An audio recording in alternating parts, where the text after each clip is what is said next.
So officially 2025 and हो चुका है एंड ये साल मेरे ट्रेडिंग कैरियर में सबसे बड़ा टर्निंग पॉइंट था, क्योंकि इससे पहले 2024 में ट्रेडिंग कर रहा था कैपिटल बिल्ड करने के लिए, अपना कैपिटल बढ़ाने के लिए, ताकि आगे चल के इसको मैं स्केल अप करूँ। एज ए ट्रेडर भी मैंने बहुत ज़्यादा इंप्रूवमेंट किया है, क्योंकि जब 2024 खत्म हो रहा था सो मैंने डिसाइड किया था कि 2024 तक जो भी मैंने प्रॉफिट बनाया, जो भी मैंने ट्रेडिंग सीखा है, अब it's time to scale it up. And मैं फिगर आउट कर रहा था कि मैं आगे चल के नेक्स्ट 5 साल में मैं किस टाइप का ट्रेडिंग करने वाला हूँ। सो 2024 जब खत्म हुआ था, मेरे पास कुछ चेकलिस्ट थे कि मुझे क्या क्या करना है। तो 2024 एंड होते होते मैंने स्टार्ट किया था, अपना फिक्स किया था कि अब से ऑप्शन सेलिंग करूंगा, only focusing on option selling. Option trading के साथ साथ मैं थोड़ा डाइवर्सिफाई भी कर रहा था, मतलब जैसे कि कमोडिटी मार्केट में मैंने कैपिटल ज़्यादा यूज़ किया। इससे पहले मैं कमोडिटी मार्केट में सिर्फ छोटे कैपिटल में कर रहा था, फिर 2025 में मैंने डिसाइड किया था कि टोटल कैपिटल का 30-40% मैं कमोडिटी कैपिटल में रखूंगा, जिसमें ट्रेड करूंगा। एंड कमोडिटी में एक्चुअली मैंने ऑप्शन ट्रेडिंग से ज़्यादा प्रॉफिट कमाया है, गोल्ड एंड क्रूड ऑयल में। सो ये एक अच्छा डिसीजन था मेरा। ऑप्शन सेलिंग का माइंडसेट जो मेरा स्टार्टिंग से ही, मैं ऑप्शन सेलिंग ही ज़्यादा प्रीफर करता था, तो ऑप्शन सेलिंग अब मैं कंफर्टेबल हो चुका हूँ कंप्लीटली। एंड अभी मैं ओनली ऑप्शन सेलिंग करता हूँ, option buying once in a while करता हूँ, ठीक है, रेयर केस में। रिस्क रिवॉर्ड जो मेरा था वो भी बहुत अच्छा इंप्रूव हुआ है कंपैरिजन टू प्रीवियस ईयर। की प्रीवियस ईयर में मेरा एवरेज रिस्क रिवॉर्ड 1:4 से 1:5 के रेंज में था। इस साल मैंने 1:5 से 1:6 किया। आई नो ये बहुत छोटा नंबर दिखता है, बट ट्रस्ट मी ये छोटा नंबर नहीं है। ये एक सिंगल मतलब आप पॉइंट इंप्रूव करने में आपको सालों लग जाता है, ठीक है। सो ओवरऑल मेरा रिस्क रिवॉर्ड इंप्रूव है बिकॉज ऑफ मैंने ऑप्शन सेलिंग पे ज़्यादा फोकस किया है। इमोशनल स्टेबिलिटी बढ़ाई, क्योंकि जब कैपिटल पाइल अप होता है, जब आपके अकाउंट में अच्छा खासा प्रॉफिट बनता है, जब आप प्रॉफिट से ट्रेड करते हो, ऑटोमेटिकली आपका साइकोलॉजी फिक्स होता है। हाँ, बट ओवर कॉन्फिडेंस का प्रॉब्लम मेरे को बीच बीच में आता था, जैसे कि कंटिन्यूसली विनिंग स्ट्रेक अगर मेरा चल रहा था, मतलब 6-7 दिन कंटिन्यूसली प्रॉफिट करता था, फिर एक ऐसा दिन आता था मैं थोड़ा ओवर कॉन्फिडेंट होके, मतलब एनालिसिस को छोड़ के साइड में रख के थोड़ा ऐसा करता था कि आज थोड़ा कैपिटल अच्छा बना लूंगा, या फिर आज थोड़ा प्रॉफिट से रिस्क लेता हूँ। ऐसा करके मैंने ट्रेड किया, जब भी ट्रेड किया मेरे को लॉस हुआ है। सो ये एक मिस्टेक था। थोड़ा बहुत हेल्थ को मैं मतलब इतना फोकस नहीं किया, क्योंकि इससे पहले मैं हेल्थ कॉन्शियस बहुत ज़्यादा था। अब इसके बाद क्या हो गया कि मतलब थोड़ा लेज़ी बन गया एंड थोड़ा हेल्थ को इतना फोकस नहीं कर पाया, इसके वजह से मतलब थोड़ा हेल्थ इशू भी आया। एंड मैंने इस साल को ज़्यादा ही ब्रेक लिया था कंपैरिजन टू प्रीवियस ईयर, क्योंकि ऑब्वियसली थोड़ा मतलब पहले मैं मतलब सिर्फ हस्बैंड था, अब एक फादर भी बन गया हूँ, तो उस वजह से मेरे को मल्टीपल मतलब ब्रेक लेना पड़ा मार्केट से। सबसे बेस्ट प्रॉफिट जो मेरा था गोल्ड में, मैंने जो ट्रेड किया था अगस्त में मैंने एंट्री बनाया था, एंड अक्टूबर शायद धनतेरस के टाइम, अक्टूबर या सितंबर पता नहीं धनतेरस कब था, उस टाइम में मैंने इसको एग्जिट मारा था। And I booked around 43 lakh profit in that trade, सिर्फ एक सिंगल ट्रेड में उसमें बनाया था। एंड क्रूड ऑयल में मैंने एक 12 लाख का प्रॉफिट बनाया था अप्रैल या मई के महीने में, जब यूक्रेन रशिया का मतलब पिक में था, सॉरी ईरान और इजराइल का कुछ चल रहा था उस टाइम में, शायद मैंने क्रूड ऑयल में अच्छा खासा प्रॉफिट बनाया, 2-3 अच्छा खासा क्रूड ऑयल में बनाया। गोल्ड में मैंने मैक्सिमम अच्छा प्रॉफिट बनाया। दो सिल्वर में मैं थोड़ा लेट एंट्री किया था, सो गोल्ड का जो प्रॉफिट था उसको मैंने सिल्वर में डाला, but and up with loss, छोटा मोटा लॉस लिया था सिल्वर में। बट इसीलिए मैं 2026 में मेरा प्लान वही रहने वाला है कि मैं ज़्यादा से ज़्यादा फोकस मतलब ऑप्शन ट्रेडिंग में कैपिटल बनाऊंगा, उस कैपिटल को ग्रो करूंगा कमोडिटी मार्केट में। Now come to the option trading, क्योंकि मैं प्राइमरी उसमें ट्रेड कर रहा हूँ, तो ऑप्शन ट्रेडिंग में मैंने अपना एक माइलस्टोन पूरा किया है, जो कि हर ट्रेडर का मतलब माइल होता है, वो इसकी वो पूरा करे। मैंने किया वो जो कि मेरा टारगेट था 2026 तक, मैंने 2025 में उसको कंप्लीट किया। देन ईयर एंड को यानी कि 20 सितंबर के आसपास मैंने दूसरा एक अकाउंट अपने लिए स्टार्ट किया, पर्सनल अकाउंट, जिसको मैं चैलेंज अकाउंट बोल रहा हूँ, जिसका मैं आपको अभी डेली ट्रेड करके जो भी दिखाता हूँ यूट्यूब में, that is my trading challenge account. So technically कोई चैलेंज अकाउंट था है नहीं, बट मैंने इसमें एज ए चैलेंज इसको ट्रेड कर रहा हूँ, तो उसके रिगार्डिंग एक वीडियो हम लोग बाद में बनाएंगे। तो उस अकाउंट में भी मैंने अच्छा खासा गेन किया है। एंड बाकी फॉरेक्स तो मेरा फंडेड अकाउंट का चल रहा था, अराउंड $500,000 का मेरा अकाउंट बन चुका था, बट एक $100,000 का मैंने अकाउंट ब्लो किया अभी रिसेंटली। एंड अभी एफटीएमओ का एक $200,000 के अकाउंट में टेस्टिंग फेज में चल रहा है, तो होपफुली वो भी क्लियर हो जाएगा, तो फिर मतलब 600,000 का अकाउंट टोटल बन जाएगा मेरा।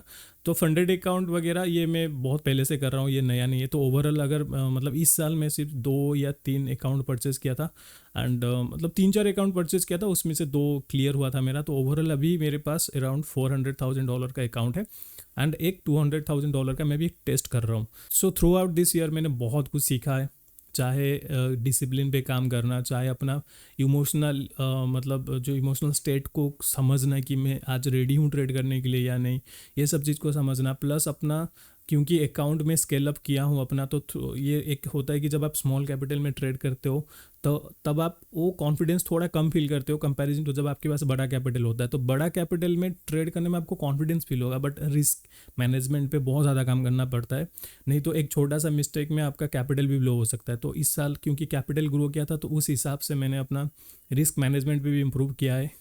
एक अच्छा चीज़ मैंने ये भी किया है कि इस साल मैंने एक यूट्यूब चैनल खोला अराउंड मार्च अप्रैल में। ये मैंने खोला था टेक्निकली ब्लॉगिंग चैनल बनाने के लिए, ब्लॉग करना था daily, but somehow end up with educational channel. तो अच्छा खासा 1000 जो भी सब्सक्राइबर हैं, मतलब एक कम्युनिटी बिल्ड हुआ है, छोटा सा थे लेकिन अच्छा है, मतलब सब अच्छे ट्रेडर के साथ एक कम्युनिटी मेरा बिल्डअप हुआ है। सो वो उसको मैं थोड़ा ध्यान दूंगा आगे चल के, बट अभी ये एक अच्छा चीज़ हुआ है मेरे साथ। तो ओवरऑल मेरे लिए बोलूँगा इन शॉर्ट बहुत अच्छा गया है। Now come to the point, क्या क्या मिस्टेक्स किया, ये तो मैंने अच्छा चीज़ बता दिया। मिस्टेक्स मैंने सबसे पहले जैसे बताया कि थोड़ा ओवर कॉन्फिडेंस का इशू आता है कभी कभी, इस पर मैं अभी भी काम कर रहा हूँ। जैसे कि मैं मॉर्निंग में ज़्यादा ट्रेड करता हूँ, तो 9:15 से 11:30 के रेंज में मैं ट्रेड करता हूँ। तो कभी कभी क्या होता है कि मैं मॉर्निंग में वोलाटिलिटी में ट्रेड कर लेता हूँ, बट जब अच्छा मूव आता है तो उस टाइम में मैं ज़्यादातर ट्रेड मिस किया हूँ। बट ओवरऑल क्योंकि प्रॉफिटेबल हुआ, ये आदत बन चुका है मॉर्निंग में ट्रेड करने का, तो ये कोई मिस्टेक्स नहीं है। But I will figure out something कि आगे चल के मतलब 2026 में मैं इसका कुछ अच्छा खासा फिक्स निकालूँ, ताकि जब भी अच्छा भी मूव मिले मैं ट्रेड कर पाऊँ। So these are few mistakes जो मैंने किया है। एंड ज़्यादा मिस्टेक्स मतलब अगर ट्रेडिंग रिलेटेड मिस्टेक्स बताऊंगा तो इतना ही है, क्योंकि मैं पहले से ही मतलब ये जो मिस्टेक्स कॉमन मिस्टेक होता है, ओवर ट्रेडिंग, रिवेंस ट्रेडिंग या फिर रिस्क का सही मतलब कैलकुलेशन नहीं करना, ये सब पहले मैं कर चुका हूँ, तो अभी नहीं करता हूँ थैंकफुली। बट हाँ, ये कुछ चीज़ों पे मैं इंप्रूव करूँगा कि अपना टाइम को थोड़ा एक्सटेंड कर सकता हूँ, क्योंकि मार्केट भी चेंज हो रहा है धीरे धीरे उस हिसाब से। एंड मैं ओनली निफ्टी में ट्रेड करता हूँ, तो उसको चेंज नहीं करना है मेरे को। बट हाँ, कमोडिटी और ऑप्शन को दोनों को मैं अभी मिक्स करके ट्रेड करने वाला हूँ, क्योंकि अब मैं अपना अकाउंट को और भी ज़्यादा स्केल अप करना है मेरे को, ठीक है। तो ये कुछ मिस्टेक्स था, ये कुछ अच्छा बताया। And now come to the 2026 मेरा क्या प्लान है, ठीक है। तो ये एक इम्पोर्टेंट रहता है, मैं हर साल अपना एंड होते होते मैं अपने लिए गोल सेट करके रखता हूँ। तो इससे पहले यूट्यूब चैनल था नहीं, तो कभी बताया नहीं है, बट हाँ 2024 में जो मैंने प्लान बनाया था वो मैंने ईजिली अचीव किया है, क्योंकि 2-3 ऐसा ट्रेड मेरा गया है जो अनएक्सपेक्टेड था, जैसे कि गोल्ड का अनएक्सपेक्टेड था, क्रूड ऑयल का अनएक्सपेक्टेड था। तो बेसिकली उस कुछ कॉमोडिटी के ट्रेड की वजह से मेरा अकाउंट बहुत ज़्यादा स्केल अप हुआ है, ठीक है। तो बट अगर सिर्फ ऑप्शन ट्रेडिंग करता तो शायद क्लोज टू जो था मेरा टारगेट वो मैं पहुँच जाता, ठीक है। नाउ कम टू 2026 मेरा क्या प्लान है। सबसे बड़ा प्लान है मेरा कि जो मेरा मेन अकाउंट है जिसमें मैं बड़ा कैपिटल मैनेज करता हूँ, वो अब एक कंपनी के नेम पे रजिस्टर करके मैं कर रहा हूँ, अपना पर्सनल अकाउंट के हिसाब से नहीं कर रहा हूँ। उस अकाउंट को मैं मोस्टली फोकस करने वाला हूँ कि क्योंकि कैपिटल अच्छा हो गया अभी, तो कोमोडिटी में स्विंग ट्रेडिंग करूँगा। ऑप्शन ट्रेडिंग इंट्राडे ही मैं करने वाला हूँ, अभी स्विंग ट्रेडिंग में मैं ज़्यादा कंफर्टेबल नहीं होता हूँ, वो करने वाला हूँ। सेकेंड चीज़ कि मैं अपना टाइम जो विंडो है 9:30 से मतलब 9:15 से 11:30 के अराउंड में ट्रेड करता हूँ, तो उसको थोड़ा बढ़ाने वाला हूँ, क्योंकि मार्केट थोड़ा चेंज हो रहा है अभी, जिसके वजह से मैं कभी कभी अच्छा सा ट्रेड मिस कर दे रहा हूँ, ठीक है। ये एक रहने वाला है। एंड जो थर्ड इंपॉर्टेंट चीज़ है कि जो अपना चैलेंजिंग अकाउंट है, तो चैलेंजिंग अकाउंट को मैं अभी 2.5 लाख से स्टार्ट किया था, तो नेक्स्ट ईयर का टारगेट है मैं इसको अराउंड 30 to 40 लाख तक ग्रो करना है मेरे को। देन मैं अपने बुक पे काम कर रहा हूँ, एक बुक है वो अभी सीक्रेट रखते हैं, उस बुक को मुझे फिनिश करना है, ठीक है। ये एक इम्पोर्टेंट चीज़ है। प्लस यूट्यूब पे थोड़ा बहुत ध्यान ज़्यादा दूंगा कि मतलब जैसे कि कंटेंट अच्छा बना पाऊँ। देखो आज ए ट्रेडर ये मैं मानता हूँ कि मैं फुल टाइम ट्रेडिंग करता हूँ, तो मेरे को ट्रेडिंग के बाद अच्छा खासा टाइम मिल जाता है, जिस टाइम को मैं यूटिलाइज करना चाहता हूँ। एंड ये कि मैं ऐसा चाहता हूँ कि कुछ कंटेंट बनाऊँ जो कि मतलब नॉट ओनली एजुकेशनल हो, एंटरटेनमेंट वाला भी हो। अब मैं I am not a actor और एनी मतलब कंटेंट क्रिएटर, बट मैं कोशिश करूँगा, ठीक है। नया कुछ सीखने में, नया कुछ स्किल सीखने में कोई प्रॉब्लम नहीं है, मैं हमेशा रेडी रहता हूँ सीखने के लिए। तो ये एक रहने वाला है। एंड फंडेड अकाउंट का जो मेरा रहने वाला है, फंडेड अकाउंट को 1 मिलियन अलोकेशन चाहिए मेरे को, तो उस पे भी काम कर रहा हूँ, 2 मल्टीपल फंडेड अकाउंट ट्राई करूँगा। एंड सबसे बड़ा जो चीज़ मैं भी करने वाला हूँ, दैट मैं बहुत सालों से इसको अवॉइड कर रहा था कि बिटकॉइन या मतलब क्रिप्टो में ट्रेडिंग करना। क्रिप्टो में मैं बेसिकली बहुत मतलब 1-1.5 साल पहले से मतलब सोच रहा हूँ ट्रेड करूँ, बट कभी वो अपॉर्चुनिटी मिला नहीं, क्योंकि ब्रोकर का इशू था एंड मल्टीपल थिंग्स। क्योंकि क्रिप्टो में मेरा इन्वेस्टमेंट अच्छा है, ठीक है। मैं 2021 से क्रिप्टो में, बिटकॉइन, इथेरियम में इन्वेस्ट करते आ रहा हूँ, तो इन्वेस्टमेंट अच्छा है, इसीलिए कभी माइंड भी नहीं है कि मैं ट्रेडिंग करूँ। बट ऑप्शन ट्रेडिंग हो गया, अपना फंडेड अकाउंट्स फॉरेक्स में भी हो गया, अब थोड़ा क्रिप्टो में ट्रेड करने का प्लान कर रहा हूँ। वो भी मार्च के बाद, क्योंकि मार्च में बजट आएगा तो शायद कुछ न्यू रेगुलेशंस आ सकता है, तो उस हिसाब से मैं थोड़ा वेट किया हूँ। मार्च के बाद से मैं क्रिप्टो में भी ट्रेड करूँगा, अच्छा खासा कैपिटल डाल के ट्रेड करने वाला हूँ, ठीक है। 30-40 लाख के अराउंड कैपिटल रख के उसमें ट्रेड करने का प्लान कर रहा हूँ, बट वो अभी प्लानिंग स्टेज में डिपेंड करता है कि मार्च में क्या नया रेगुलेशंस आ रहा है उसके हिसाब से। सो ये कुछ सिंपल प्लान है, प्लस अपने माइलस्टोन के बारे में बताऊँ तो 2026 में अपने लिए एक अभी बताऊंगा तो मेरा पूरा नहीं होता है, तो बताऊंगा नहीं, बस इतना बताऊंगा कि हर मिडिल क्लास बॉय का बोलूँगा, ट्रेडर का नहीं बोलूँगा, हर मिडिल क्लास बॉय का ड्रीम होता है। गाड़ी वाड़ी का नहीं है, ठीक है, कोई गाड़ी का प्लान नहीं है, ठीक है, बट एक कोई मतलब होता है सबका, तो वैसा कुछ प्लान है अपने लिए लेने का। That will be my primary milestone.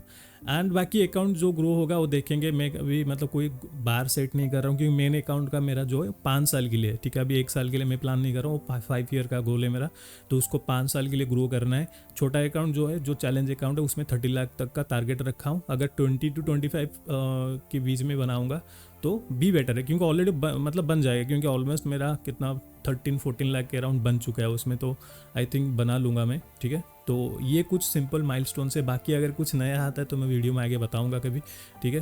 तो अभी ये था मेरा 2025 का मेरा परफॉर्मेंस क्या था, 2025 में मेरा टोटल मैंने क्या सीखा, एंड 2026 में मेरा क्या प्लान है, एवरीथिंग। आप लोग मुझे कमेंट में बताना कि आप लोगों का क्या प्लान है, आप लोगों ने क्या डिसाइड किया कि क्या करना है आपको, ठीक है। 2025 से आपने क्या सीखा, एवरीथिंग आप मुझे कमेंट सेक्शन में बता सकते हो। सो ये एक अनप्लान वीडियो था, मैंने प्लान भी नहीं किया था इसको बनाऊंगा, बट स्टिल बनते बनते बन गया। सो आई होप कि ये वीडियो आपको अच्छा लगा हो। So thank you so much for watching, and मिलते हैं हम लोग फिर से नए एक वीडियो में, तब तक के लिए हैप्पी ट्रेडिंग।